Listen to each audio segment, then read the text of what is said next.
Hey everyone, मैं अभिषेक और आप देख रहे हैं हमारा YouTube channel the Shivam educare. आज हम बात करेंगे लीगल के डाउटफुल क्वेश्चन के सीरीज़ में पार्ट 2 में, जहां पर हमने पिछले वीडियो में कुछ बेसिक्स लीगल के संबंधित जो डाउटफुल क्वेश्चन थे उनको जाना था, उनसे चीज़ों को टैकल किया था। आज हम बात करेंगे उसी सीरीज़ में दूसरे एपिसोड में, जहाँ पर हम लगभग 15 से 16 क्वेश्चन को क्या करेंगे, सॉल्व करेंगे। तो वीडियो को शुरू करने से पहले यदि चैनल पर नए हो तो चैनल को सब्सक्राइब कर दीजिए, साथ ही बेल आइकन को प्रेस करें, जिससे कि आने वाले सभी वीडियो की नोटिफिकेशन आपको समय समय पर मिलती रहे, क्योंकि हम आपके लिए ऐसे ही वीडियो समय समय पर लाते रहते हैं। तो आज की वीडियो शुरू करते हैं। आज का सबसे पहला जो हमारा प्रश्न है कि जिले का सर्वोच्च आपराधिक न्यायालय क्या होता है। देखिए, कोई भी जो डिस्ट्रिक्ट होता है उसका जो सबसे बड़ा जो कोर्ट होता है वो किस कैटेगरी में बात की जा रही है। यहाँ पर क्रिमिनल कैटेगरी में ध्यान दीजिएगा। क्रिमिनल कैटेगरी में सबसे बड़ा जो डिस्ट्रिक्ट कोर्ट होता है वो उसको हम बोलते हैं सेशन कोर्ट, या फिर हिंदी में बोल लें तो उसको हम क्या बोलेंगे, सत्र न्यायालय। देखिए, ये सभी जितने भी प्रश्न बताएंगे वो आपके लिए काफ़ी इंपॉर्टेंट है, और ये वही प्रश्न है जो एग्ज़ाम में पूछे गए हैं या फिर जो एग्ज़ाम में पूछे जा सकते हैं। इसलिए वीडियो को अंत तक देखिएगा और एक थोड़ा भी स्किप मत करिएगा, क्योंकि हर एक प्रश्न आपके एग्जाम में पूछे गए प्रश्न है। तो अंत तक देखिएगा।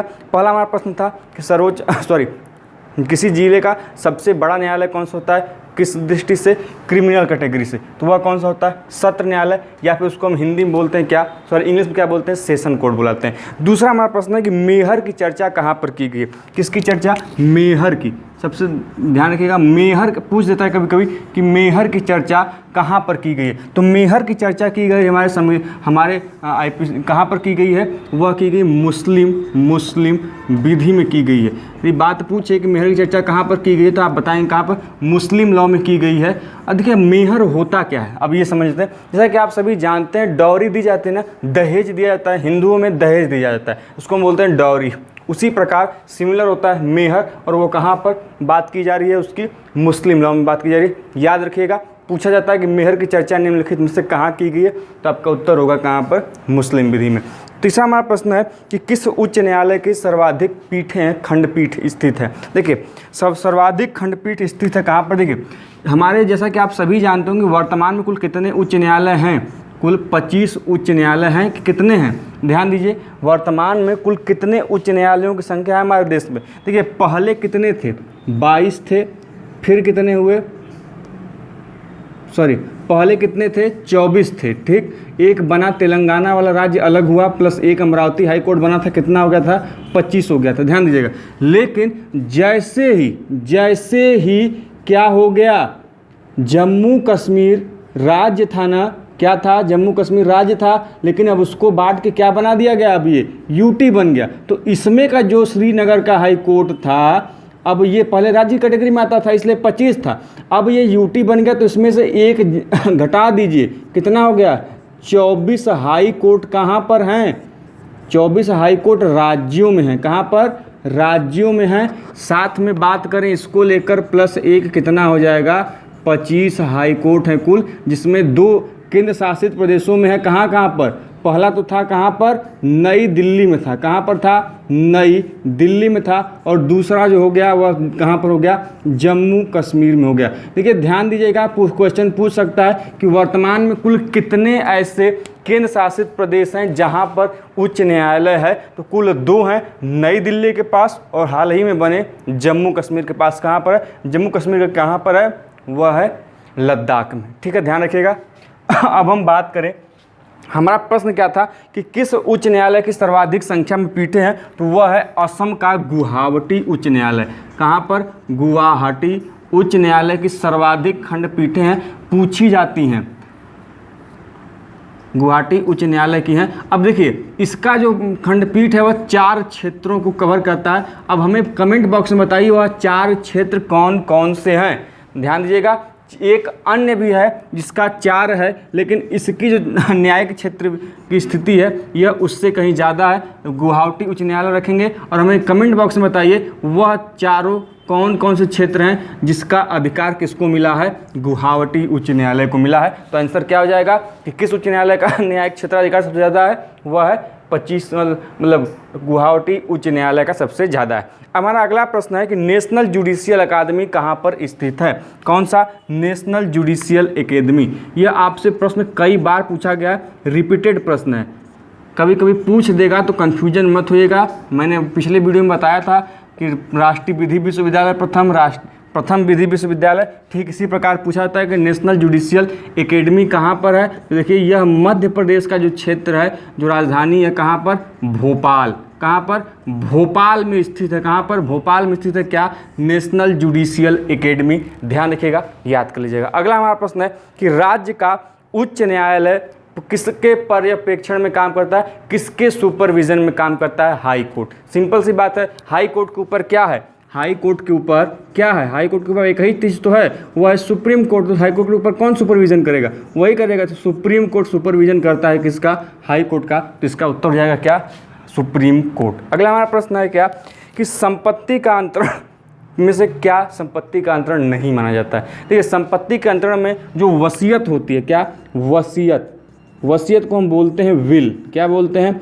विल। अब ये जो विल होती है इसको संपत्ति का अंतरण या फिर ट्रांसफ़र ऑफ प्रॉपर्टी, क्या बोलते हैं उसको? ट्रांसफ़र ऑफ प्रॉपर्टी नहीं मानते हैं। इसे ध्यान रखिएगा, यह प्रश्न कम से कम 2 बार रिपीट किया है BHU एंट्रेंस एग्जाम के LLB वाले सेक्शन में 2 बार कि निम्नलिखित में से कौन संपत्ति का अंतरण नहीं है, ट्रांसफ़र ऑफ प्रॉपर्टी नहीं है? वह क्या है? वसीयत विल जो है यह ट्रांसफ़र ऑफ प्रॉपर्टी नहीं है। अगला हमारा जो प्रश्न है कि उच्च न्यायालय के सेवानिवृत्त जो न्यायाधीश होते हैं वह कहाँ पर विधि का काम नहीं कर सकते? देखिए उच्च न्यायालय के जो जज होते हैं, जो हाई कोर्ट के जज होते हैं, वो जिस हाई कोर्ट में जज रहते हैं, मान लीजिए कोई उत्तर प्रदेश हाई कोर्ट अर्थात कहाँ पर? इलाहाबाद हाई कोर्ट में जज है, तो यहाँ से रिटायर होने के बाद यह इस इलाहाबाद हाई कोर्ट में कार्य नहीं कर सकते, जबकि इसके अलावा जो अन्य हाई कोर्ट या फिर सुप्रीम कोर्ट होगा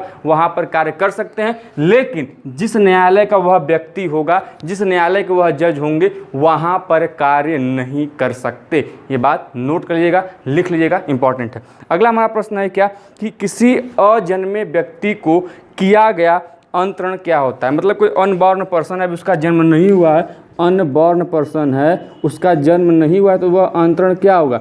शून्य होगा, वैलिड नहीं होगा, वाइडेबल होगा, क्या होगा? देखिए तो यह जो अंतरण किया जाता है, ट्रांसफ़र किया जाता है, वह वैध नहीं माना जाता। मतलब यह वैलिड नहीं है। क्या? वैलिड नहीं है। ध्यान दीजिएगा, प्रश्न पूछा गया आपके एग्जाम में, एट्रिब्यूट याद कर लीजिए। यदि कोई अनबॉर्न पर्सन के साथ ट्रांसफ़र की बात की जाएगी तो ट्रांसफ़र की बात वह क्या हो जाएगा? ट्रांसफ़र वह हो जाएगा इनवैलिड अर्थात वैध नहीं है। ध्यान रखिएगा। अगला हमारा जो प्रश्न है वह कहता है कि यदि दान के प्रतिग्रहण के पूर्व, मतलब कोई गिफ्ट है उसके एक्सेप्टेंस के पूर्व दानदाता अर्थात जो है जो अदाता है वह क्या हो जाए? उसकी मृत्यु हो जाए, तो वह क्या हो जाएगा? तो वह जो चीज़ हो जाएगा, यदि अदाता की जो मृत्यु हो जाती है दान के पूर्व ही, दान के एक्सेप्ट करने के पूर्व ही यदि अदाता की मृत्यु हो जाती है तो वह दान क्या हो जाएगा? शून्य हो जाएगा, जिसको हम बोलते हैं क्या? वॉइड बोलते हैं। ध्यान दीजिएगा, इंपॉर्टेंट प्रश्न है कि अदाता की मृत्यु के बाद, मतलब कि अदाता की मृत्यु हो जाए कोई दान या ट्रांसफ़र करने से पहले, तो वह क्या हो जाएगा? वह दान शून्य हो जाएगा, वॉइड हो जाएगा। ध्यान रखिएगा। अगला हमारा प्रश्न है कि एक भतीजी है, एक भतीजी को अपने क्या करती है? 10,000 रुपये देती है, लेकिन भतीजी अपने पति का अभित्याग कर देती है। ऐसा प्रश्न आपके एग्जाम में देखने को कई बार मिला होगा, या पेपर रिसॉल्व करेंगे उसमें भी यह प्रश्न आया हुआ है। तो इसका जो उत्तर होगा वह यही होगा, यदि वह पति का अभित्याग करेगी, किसका? पति का अभित्याग करेगी, तो वह जो 10,000 रुपये का अंतरण दिया गया है उसे, वह क्या हो जाएगा? शून्य हो जाएगा, क्योंकि कंडीशन वही है कि पति का अभित्याग न करे, इसलिए ऑप्शन क्या हो जाएगा? वॉइड हो जाएगा, या फिर शून्य ऑप्शन सबका सही होगा। टिक लगा लीजिएगा शून्य ऑप्शन, या फिर लिख लीजिएगा। देखिए जितने भी प्रश्न बताए जा रहे हैं सब के सब एग्जाम के पॉइंट ऑफ व्यू से आपके काफ़ी महत्वपूर्ण है, एक भी प्रश्न इधर उधर का नहीं है। तो जितने भी चीज़ें बताई जा रही हैं आप आराम से चीज़ों को नोट कर लीजिए, याद कर लीजिए। अगला हमारा जो प्रश्न है कि यदि किसी संविदा के पक्षकार की सहमति, मतलब किसी हमारे कॉन्ट्रैक्ट हो रहा है उसमें कोई एक पार्टी जो है उसकी जो हम कंसेंट कैसे लें, बाई किसी के प्रेशराइज करके लें, किसी के साथ मतलब उसके ऊपर प्रभाव डाल के उसका लें, मतलब बाई अनड्यू इन्फ्लुएंस जिसको हम बोलते हैं असम्यक असर, या फिर मिस रिप्रेजेंटेशन के द्वारा किसी पक्षकार की सहमति हम प्राप्त करें तो वह कॉन्ट्रैक्ट क्या माना जाएगा। देखिए जब हम किसी के सहमति में क्या करें, अनड्यू इन्फ्लुएंस करें, मतलब किसी के ऊपर हम कोई असम्यक क्या करें प्रभाव डालें, तो वह जो होता है प्रभाव, जो वह कॉन्ट्रैक्ट होता है वह क्या हो जाता है, वह हो जाता है वाइडेबल कॉन्ट्रैक्ट हो जाता है। क्या, उसको हम बोलते हैं शून्यकरण। देखिए जब हम किसी का कॉन्ट्रैक्ट क्या करते हैं, बाई मिस रिप्रेजेंटेशन, क्या मिस रिप्रेजेंटेशन के थ्रू प्राप्त करते हैं, मतलब हम कोई चीज़ दूसरी दिखाई जाती है और होती कुछ और है, इसी को बोलते हैं मिस रिप्रेजेंटेशन, या फिर हम उसको बोलते हैं हिंदी में दुर्व्यपदेशन। मतलब कि मिस रिप्रेजेंटेशन और अनड्यू इन्फ्लुएंस के तहत जो कॉन्ट्रैक्ट किया जाता है वह क्या होता है, वाइडेबल होता है, या फिर हिंदी में बोल लें शून्यकरण होता है। ध्यान रखिएगा, इंपॉर्टेंट प्रश्न है। अगला हमारा प्रश्न है कि एक सिंपल सा है कि ए मान लीजिए एक अंगूठी पाता है, रास्ते में जा रहा होता है, अंगूठी पाता है, और क्या होता है कि वह उस अंगूठी को लेने के पश्चात एक जौहरी को बेच देता है। तो यहाँ ए ने कौन सा अपराध किया, यह प्रश्न इंपॉर्टेंट है आपके जानने के लिए। देखिए यहाँ पे उसने अपराध किया किसका, क्रिमिनल एप्रोप्रिएशन का अपराध किया, अर्थात उसको बोलते हैं आपराधिक दुर्विनियोग। मतलब इसमें होता क्या है, देखिए क्रिमिनल एप्रोप्रिएशन में इसका मतलब क्या होता है, देखिए जान लीजिए इसका मतलब ये होता है कि मान लीजिए कोई व्यक्ति है किसी दूसरे की संपत्ति, अब उसकी संपत्ति तो पाएगा नहीं अपने रास्ते पे, यदि किसी दूसरे की संपत्ति वह पाता है और उसे उस संपत्ति को अपना बनाकर किसी दूसरे को बेच देता है, कुछ कर देता है, तो वह क्या कहलाएगा, अब उसको बोलते हैं हिंदी में आपराधिक अभित्रास बोलते हैं। तो यहाँ आप उसने कौन सा अपराध किया, आपराधिक उसको बोलते हैं अभित्रास का अपराध किया। अगला हमारा प्रश्न है आपराधिक दुर्विनियोग का अपराध किया। ध्यान रखिएगा। अगला हमारा प्रश्न है कि श्वेत पत्र या वाइट पेपर क्या है। देखो वाइट पेपर क्या है कि हमारे इंडिया की गवर्नमेंट में सरकार का जो कथन होता है, जो स्टेटमेंट होता है, वह क्या कहलाता है, वाइट पेपर के थ्रू होता है। देखिए मतलब सिंपली ये जान लीजिए कि किसी योजना के विषय में सरकार का जो कथन होगा या जो स्टेटमेंट होगा वह क्या कहलाएगा, वाइट पेपर कहलाएगा। अब हमें कमेंट बॉक्स में ये बताइए, देखिए कभी कभी पूछ दिया जाता है कि वाइट पेपर का संबंध किससे, किस देश से है। यदि वाइट पेपर का संबंध पूछ देगा, पेपर जुड़ा हुआ है, तो यह हो जाएगा इंडिया। अब हमें ये बताइए कि यदि हम यहीं पर वाइट बुक लिख दें तो यह किस देश से जुड़ा हुआ है, वाइट बुक।